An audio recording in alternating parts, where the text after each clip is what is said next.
welcome to the program, 7 Politics. I am Austin Peterson.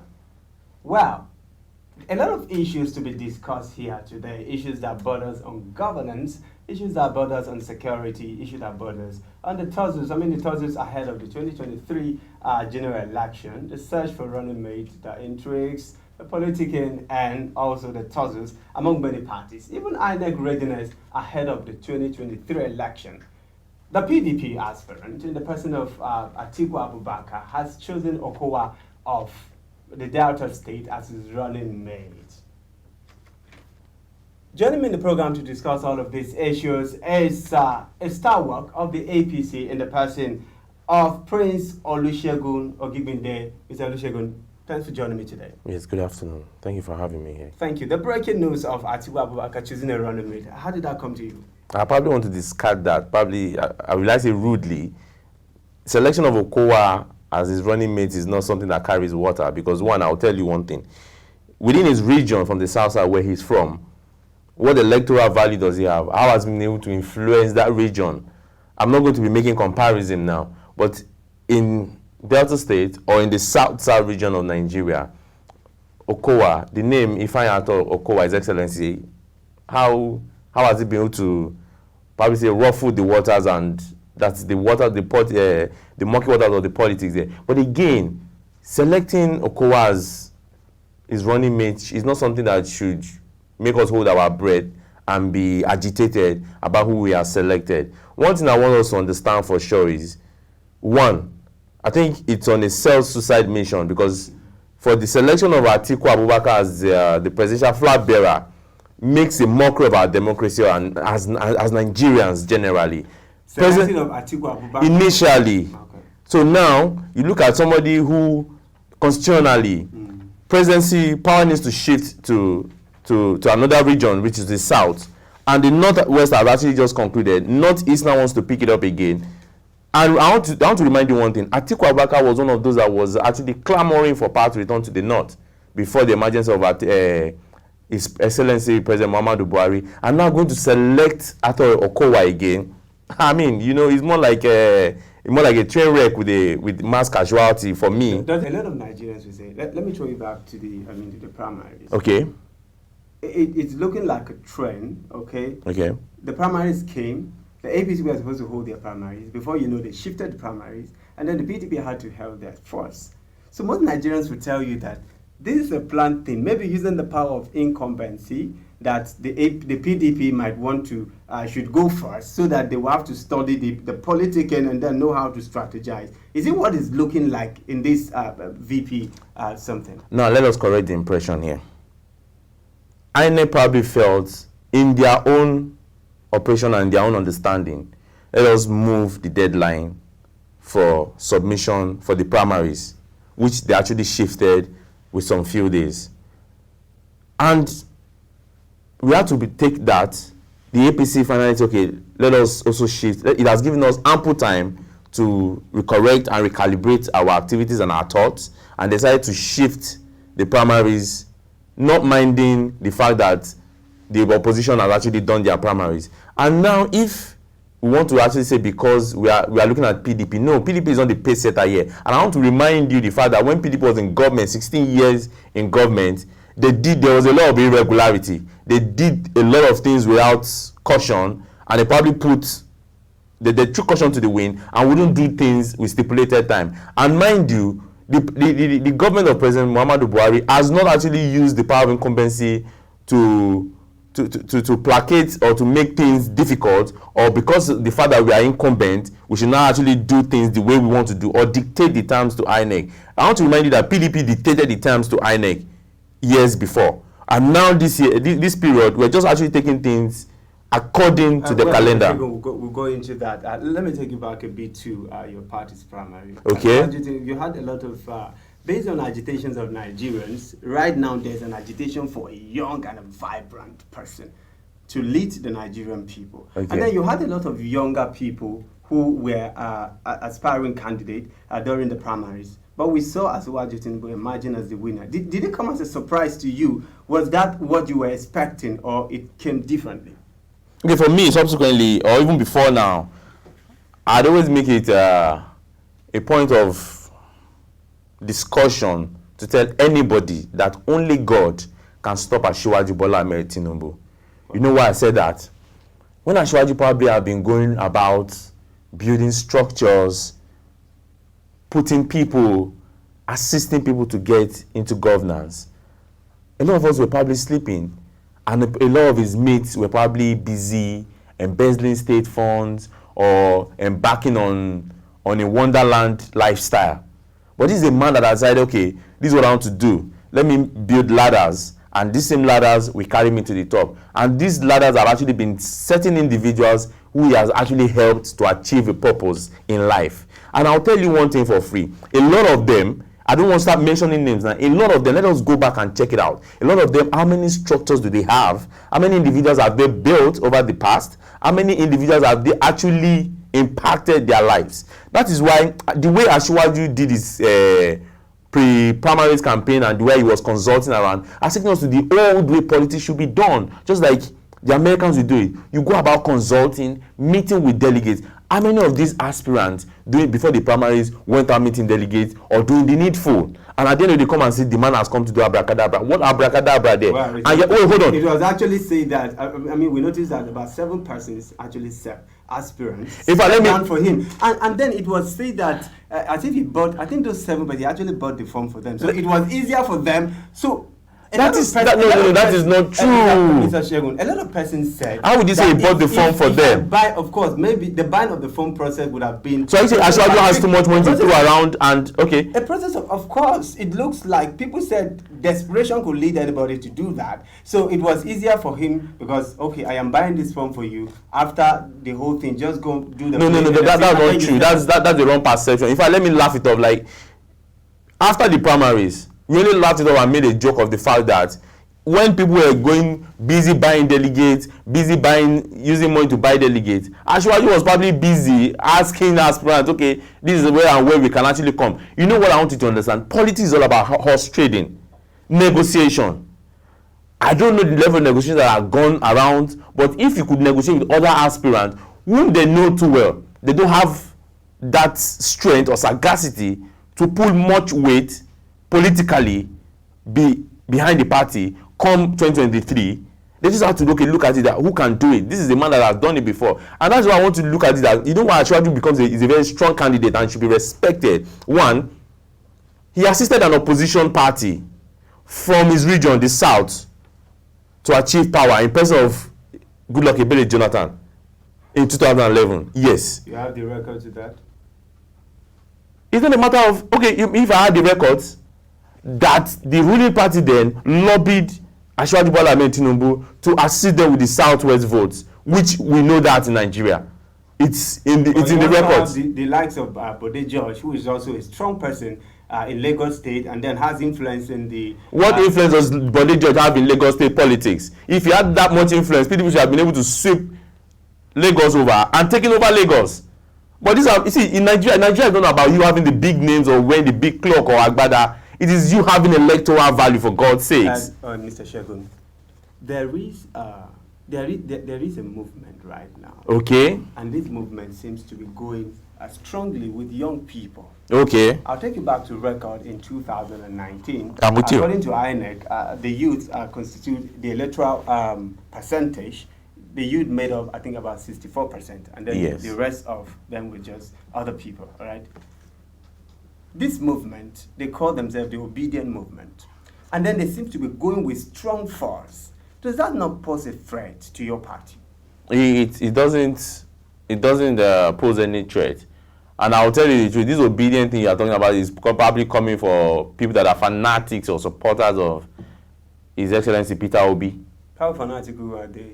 Yeah. Because their agitation is, they ask, in fact, it's not even about the PDP or what. The point is, according to them, we are tired of these old people. We are tired of, we want a new Nigeria. And then they are giving you track record of what Peter Obi had done in Anambra State when he was the governor there, in terms of financial management, in terms of infrastructure and all of that. And then they are saying, we are coming strongly to push the APC and the PDP. I stand to be corrected. The fact that they do not believe in Peter Obi all of a sudden, probably he has woken up to sell some very terrible or blackmailing agenda to the young folks. There are no track records. His second time was in fact, his first time was a failure. His second time was just with the help of late Ikemba or Odumeji Ojukwu, who assisted and still placated people of Anambra. Please give me a second chance. I will tell you for free. This is a man that corruption record. There's a Anambra State. Did they ever had a local government election? He held back local government funds. What development was happening in Anambra State? He had actually said that. If there was good development in Anambra State, for crying out loud, he should have probably relocated to Lagos State. There are some things I should not come and probably mention on air here about who Peter Obi is and how he diverted public funds meant for the people of Anambra. He left hoping billions in the account of Anambra. So excuse me. It's reckoned that I think he's one of the very first who have done that in Nigeria. Now let me expose you to some things. The 75 billion naira that was actually believed he left in the coffers was a fund meant for the state, but that fund was not available. It was more like using a blockchain to tell you that you have 75 billion naira somewhere, and the state only had 20% of that fund. The many of the funds were diverted into his private business and his supermarket, whatever he was running. Yes, that's the truth. They will come and tell you that he has a foreign grant that was actually using develop. No, it was this state money that was sent overseas and now coming in from overseas again, as if they actually funds coming from diaspora. Don't let us be deceived. If he had actually done that, he shouldn't have taken much pain for him to actually show us what he had done in Anambra State. And that's why even Professor Sasso at the point was saying he had actually legalized poverty. Salute actually gave credence to Peter Obi. I mean, what credence did he give?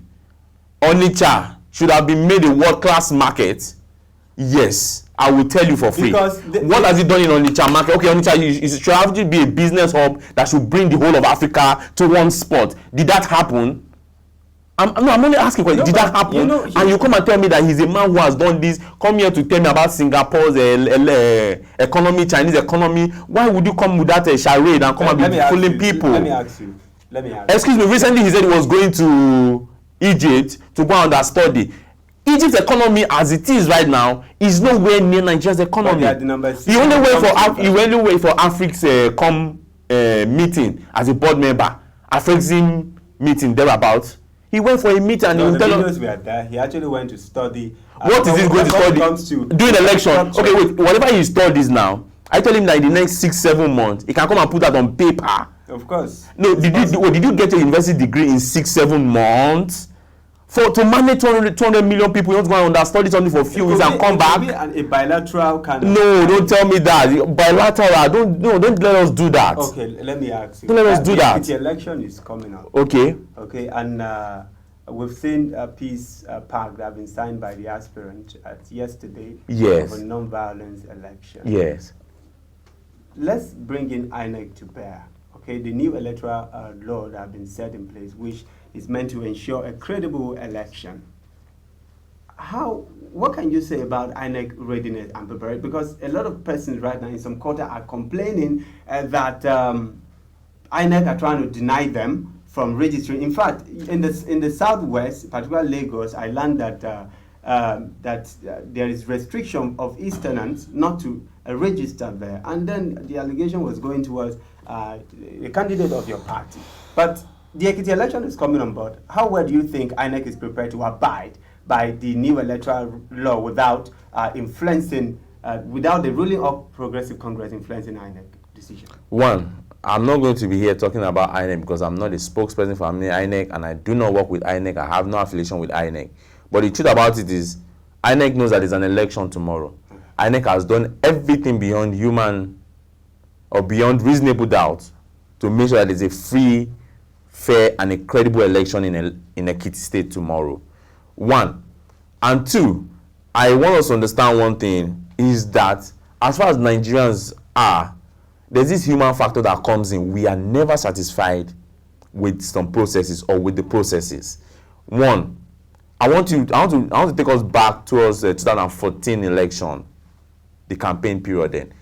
A lot of people claim they have been disenfranchised, they have not gotten their voters card, they've not done this, they've not done that. They will still come and blame the government or the system or the institution for one issue or the other. And you just have to find out, have you done the things appropriately or correctly as you should? For INEC's readiness tomorrow, I want to believe one thing. INEC knows that there's an election. They are the ones managing election in this country. So definitely they are 99.9% ready for that election tomorrow. Okay. And for those that will probably claim they did not allow them to register in Lagos because they are Easterners or no Easterners, I want to also understand one thing, that right from time election in this country, a lot of us decide to go and vote in our villages or wherever we are coming from. And now I'm going to find out, probably those individuals are people that are trying to do the double registration thing, because I heard a lot of persons are trying to do it. And INEC now has a database that once you register here, I tried to collect my voter's card for 2019, and they told me my card, and I actually had to put in just my phone number and some other details, and he brought out my details. Yes. We've seen recent security challenges in Nigeria. I mean, the overkilling is there, and then election is coming. The federal government, INEC, also are saying they want to. I think the Ekiti election is kind of a litmus test ahead of the 2023 election. Okay. The president recently have told the Nigerian police force to give a premium to professionalism. But the government, this ruling party, they've been accused a lot of not tackling security challenges in Nigeria. And does that not contradict the statement of the president? Because people are saying, why not talk about operationalism before professionalism? Because police have said that they don't have adequate facilities to carry out their work. And this goes to your government. You see, when it comes to security, everybody wants to blame APC. We want to give the dog a bad name so that you can hang it. I want to make you understand one thing about security in this country. We need to be deliberate about it. All hands has to be on deck. During the government of Goodluck Ebele Jonathan, trying to tackle the menace of Boko Haram, it was discovered that even individuals, the locals, were giving Boko Haram informations, and thereby making the work of security operative very difficult. I don't want us to play the issue of OD and Zaki Biam. Something happened then. The president has at that time gave an instruction that a lot of us came out and said, that is war crime or something. I don't know if you understand my point. So at this point in time, I just want to believe one thing. Since the inception of this administration, have you ever heard that during election there have been mass killing or unnecessary bloodshed? Let me remind you, 2011. That of what just happened. Excuse me. No, I'm coming to the Okowa thing. No, now I'm coming to the Okowa thing. 2011, there was killings. The youth corps members that died, that were killed during the election, is there. For the Okowa killing, that's why I said there have actually been one uprising or the other. Recently, there was a killing, a shootout in a school in the US. Are you saying America's security architecture apparatus has failed? But it has, in this current regime, it has been incessant. I mean, the killings is like triple of what happened in the past regime. I'm not going to come out to make you feel it's been deliberate or the government has actually taken their eyes off it. For those that have been killed, may their soul rest in peace. But what I want you to understand that security is not a blame game where you blame a party, you blame another party. Those people that died there are neither APC members nor PDP members. They could actually belong to any political affiliation or political wing. But one thing I want us to understand is security matters should be taken deliberately and sincerely. All right, just briefly, let me get your comment on the selection of Okowa for the PDP. There seems to be internal crisis within the party. Some are saying Wike should have been, because of the panel that were set to conduct the election, and then there's accusation of backstabbing, there's accusation of betrayal and sabotage. You want to say something? The tension in a PDP could be quite heightened, but what I want you to understand is the fact that in a small settings, office of 20 staff strength, 10 staff strength, there's always one issue or the other. Not talk of a party that tends to bring 200 million people together with different members, with different characters, with different personalities. One, there's going to be internal crisis. For the emergence of Okowa, I congratulate him big time for being the running mate to Alhaji Atiku Abubakar. But the fact that you know, Governor Nyesom Wike was not selected, a lot of persons, individuals want to play up the fact that why was Wike not selected? Is your party happy about that? And Wike not, why is my party bothered about PDP? PDP has, let me tell you one thing you don't understand. As far as PDP has nominated Alhaji Atiku Abubakar on the onset, that is as good as a failed mission. You know what I say, a failed mission? Nigerians are asking what your party has to sell to them because they feel your party has failed. I mean, totally. So what does your party have to sell? To be able to combat the force that is coming. I mean, Atiku is a big force. Then you have the obedient force. What does your party have to sell? One, the obedient force, let them be obedient to whoever they want to be obedient to. For the PDP camp, I'm least concerned. But the truth about it is, I don't want us to just look at the APC and say that they have totally failed. I will put something up to you. There are sectors the APC have done well, but because we didn't even use media to propagate those things, a lot of us are not even saying it. Look at, no, you know, if the APC had failed, tell me on what foundation did they fail? There's one thing we as people don't really like. We want changes, but we cannot really live with the changes. The changes is the fact that, one, a system has actually been playing out. Somebody else comes in with a new system to change, to overhaul the system, and want to call that foul. Look at the issue of petroleum subsidy and what have you. This year in this country is when the thing has actually been given utmost attention, all because some dirty cards that have been played up in the past administration were allowed to just keep going. But this administration said, no, we need to nip this in the bud and put a correction to that system. It's why you see that at the end of the day, you see people that are trying to sabotage the effort of the government. It's only in Abuja here that you probably see the fuel issue. We are coming short of time. Tell me, what is your biggest fear? I mean, your party's fear ahead of the 2023 election? My party's fear ahead of the 2023 election is fielding a non-credible running mate. And that is why we are taking our time to bring in a vibrant, hardworking, and intellectual person as a running mate. Muslim ticket? Muslim ticket. My brother, I want us to understand one thing. If I want to tell you one of the biggest issues of Nigerian politics today, it is religion. They use religion to tear us apart, because at the end of the day, your neighbor might be a Muslim. You have Alhaji that might even be your landlord. You greet them well, you associate with them. Ramadan is coming. All of us will still go out and say we want to go and eat ram with them. If there was this heightened tension about religion among us, we should not even associate with each other. You should not allow a mosque beside you or church beside you. We are living peacefully in this country. But so the Muslim ticket does not affect you at all? What is the issue with the Muslim ticket? Would they go for a Christian ticket if, with your party as said, I mean the Northern caucus, would they want let me tell you the truth. You see, this Muslim ticket, Christian ticket is just an agenda and another propaganda to scuttle 2023 election. All right, Mr. Olusegun, thanks so much. We're running out of time. Thanks for coming, joining us in the program. It has been a wonderful time with you. We're sorry we have a lot of issues that we would have discussed, but time will not permit us to do that. We'd like to be glad to have you some other time in the program. All right, that's all we can take for 7 Politics today.